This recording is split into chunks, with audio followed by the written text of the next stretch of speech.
Well, good morning.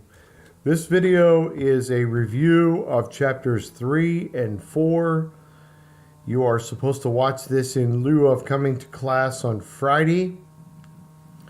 As you know, on the Monday when I get back in town after my choir tour, we will have a chapter 3 and 4 test. If I can convince Katie Potter to send me pictures of your quizzes, your chapter 4 quiz, I will endeavor to have those graded by the weekend so that you can take a look at those and learn from your mistakes and study them in preparation for the chapter 4 test, or chapter 3 and 4 test. Anyway, we began in chapter 3 with Oreos. That is always a good place to start. We built 4 towers. The 2 thickest double-stuffed Oreos formed the augmented triad, 2 major thirds. The major third and minor third, the thick one and the thin one, formed a major triad. The minor third and major third formed the minor triad.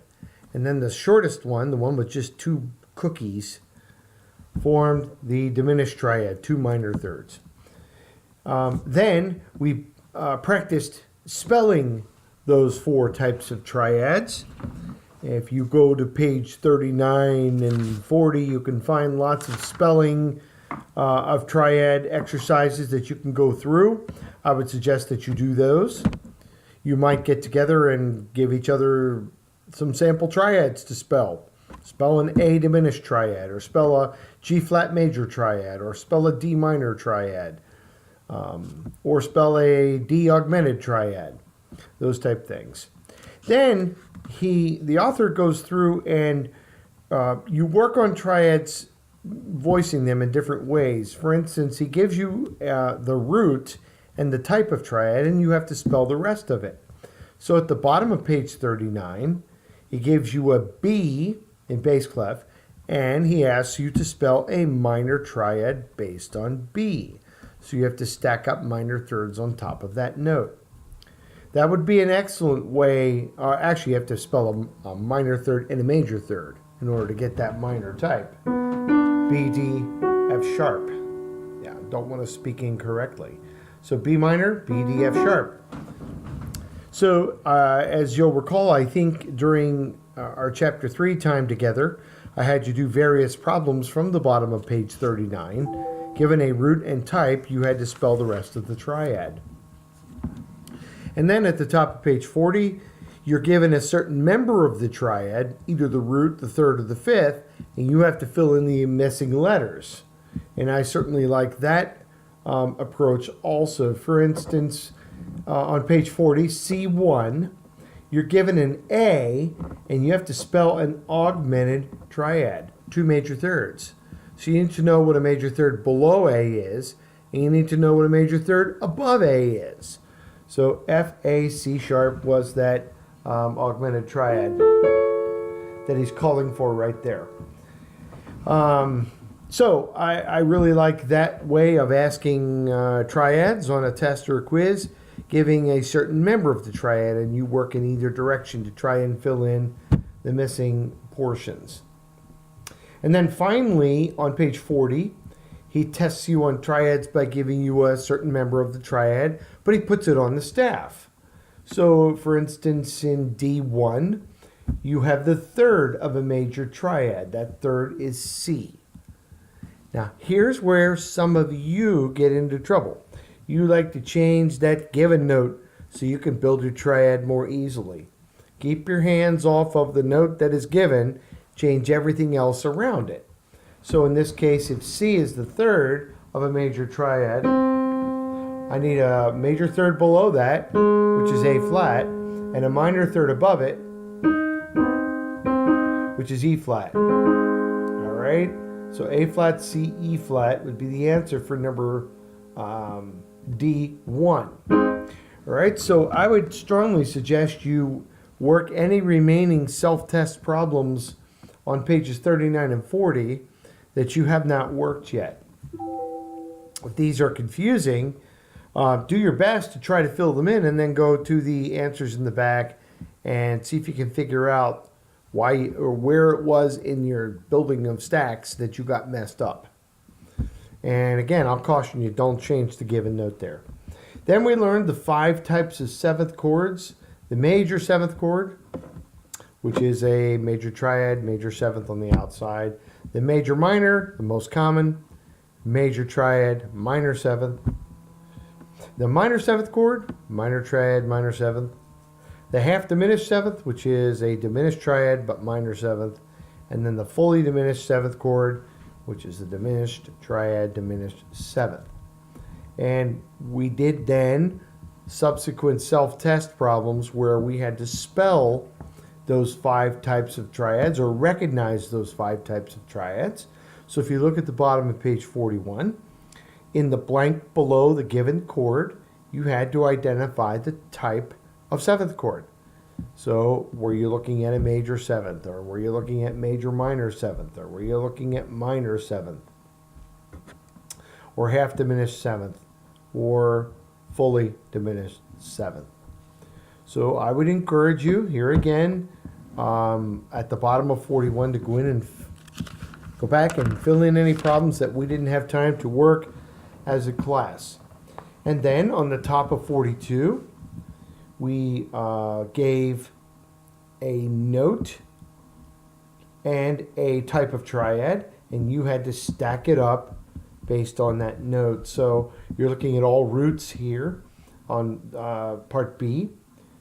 So for number 1, you're given a G, and you have to build, for B1, you're given a G, and you have to build a half diminished 7th chord. That means I need a diminished triad on the bottom, and then a minor 7th on the outside. G, B flat, D flat, that's our diminished triad, and then minor 7th on the outside, F. Yeah, that's a beautiful sounding 7th chord there. So that's kind of how that exercise is done. You are given roots there, and then you have to stack up the different types of 7th chord based on those roots. Again, go back to the 5 types, pages 40 and 41, if you're the least bit unsure of how they are constructed. Remember, I like to build the triad first, and then I worry about what's on the outsides. So that's how the author taught you those 5 types of triads, or 7th chords. And then on page 42, part C, we play this little game again where you get only a part of the 7th chord, and you have to put the rest of it together on the given note. So in problem number 3, you're looking at the 3rd of a major 7th chord. That means you need a root below it, a 5th, and a 7th above it. So these are the ones you really have to read carefully so you don't stack the chord up in some improper manner. So you're looking at an F sharp there. On problem 3, it's the 3rd. So I need a root, a 5th, and a 7th. Oh, it's a major 7th chord, so I need a major triad, D, F sharp, A, and then I need a major 7th on the outside. D, F sharp, A, C sharp. All right?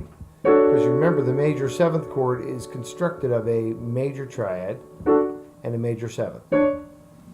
So that's kind of how you do that set of problems. We then moved on to recognizing triads in each position and 7th chords in each position. Just because we move, I'm at the top of 43 in your textbook now, just because we move an F major triad around, F, A, C, if we move the F up to the top and we go A, C, F, we still have an F major triad. It just changes the position, and I think you're all aware of that by now.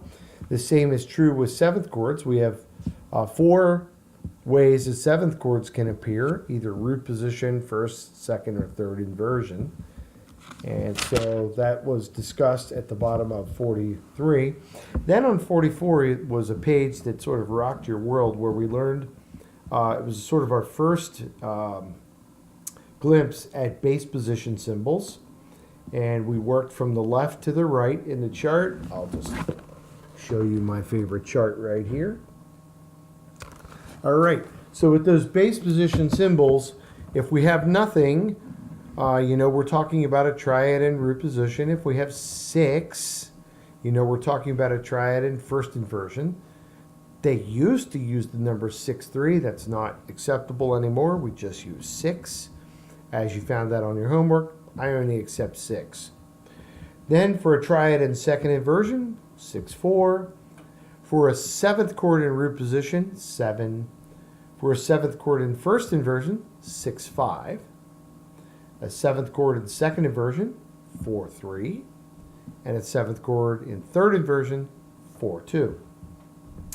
And then as you are coming to find out, there's just a bunch of baggage that comes along with this figured bass that you just sort of had to know if you were to read figured bass fluidly. You had to know these little conventions. For instance, if there was a flat next to one of the numbers, it meant to lower that pitch. So in the example at the bottom of 44, you see 7 flat. All right, well, he's talking about a 7th chord because that's what the number 7 means, root position. And count up a 7th below that given bass note. So the given bass note is C. C, D, E, F, G, A, B. Go up to the B and lower it. So that chord would be spelled C, E, G, B flat. 7 flat.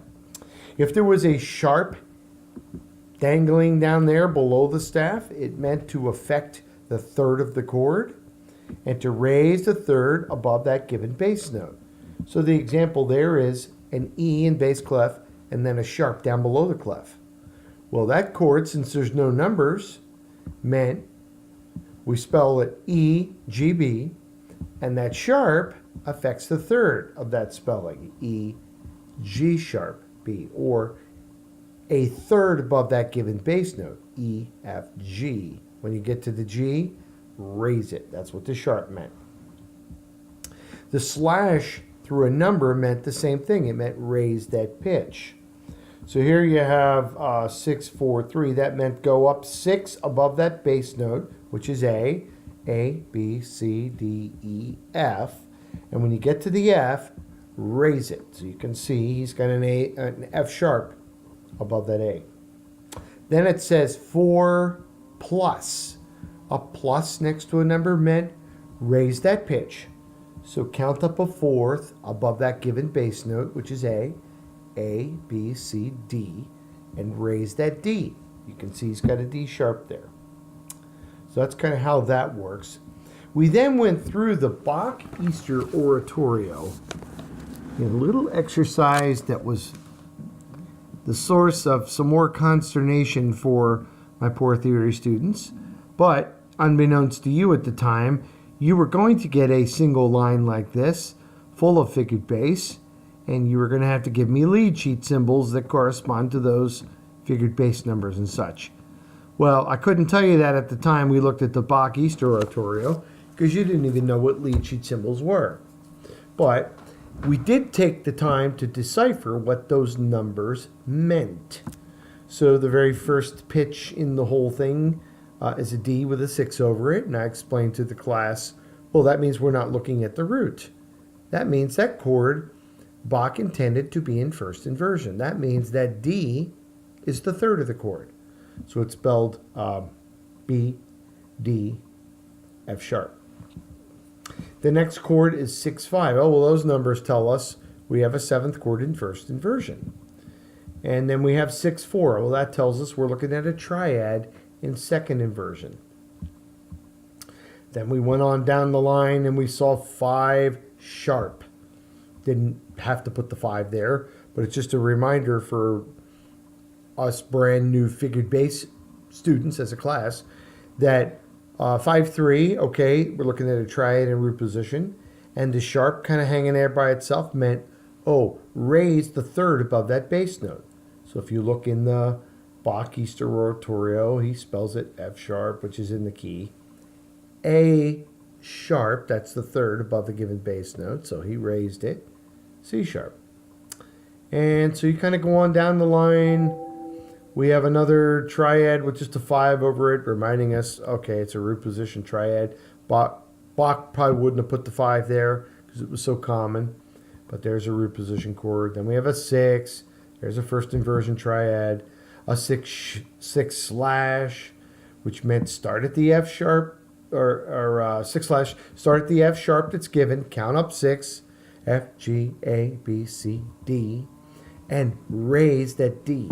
So you can see down in the realization below the figured bass line, he's got a D sharp there. There was a 6 natural later in the figured bass as well. Not even sure he addressed that on the prior page, but kind of makes sense. So I count up 6 above the given E natural there in the Bach Easter Oratorio, E, F, G, A, B, C. It should be C sharp because of the key signature, but he says, oh wait, when you get to the 6th above the bass note, lower that pitch. So you can see he's got a C natural in there. And that's kind of the way that works. We then learned the lead sheet symbols on page 46 that correspond to the 4 basic triads and the 5 common 7th chords. So for a major triad, capital letter. He gives E major as an illustration. Just capital E will be accepted. I will not accept capital E, M. So a capital letter says major triad. Then for a minor triad, capital E, little m. That represents E minor for lead sheet world. So there is some similarity between lead sheets and bass position, but there's also some disparity between the two, and you have to kind of sort that out for this test. Then for the diminished triad, capital E dim or capital E circle. For the augmented triad, capital E plus. Then we come down to the 5 7th chords. For the major 7th chord, capital E, capital M 7 for the E major 7th. The second one in line, E major minor 7, is so common that lead sheet people don't say major minor, they just call it E7. And so that's the only acceptable answer for the second type, the major minor 7. Then we come to the minor 7 chord, E minor 7, capital E, little m 7. The fourth type was the half diminished 7th chord, big E, half diminished sign 7, or big E minor 7, flat 5. That's complicated, but you could use that as well. Then the final type is the fully diminished 7th chord, big E dim 7, or big E circle for diminished 7. So those are the lead sheet symbols that go along with the 4 basic triads and the 5 types of 7th chords. I find a constant review of these to be very helpful. Even though you just learned it in Chapter 3 and wow, we made it through the Chapter 3 quiz, you need to keep reviewing these because they keep showing up on tests and quizzes all the time. So I would then encourage you to go through the remainder of the Chapter 3 self-test examples that maybe we haven't done yet in class and fill them in. Okay.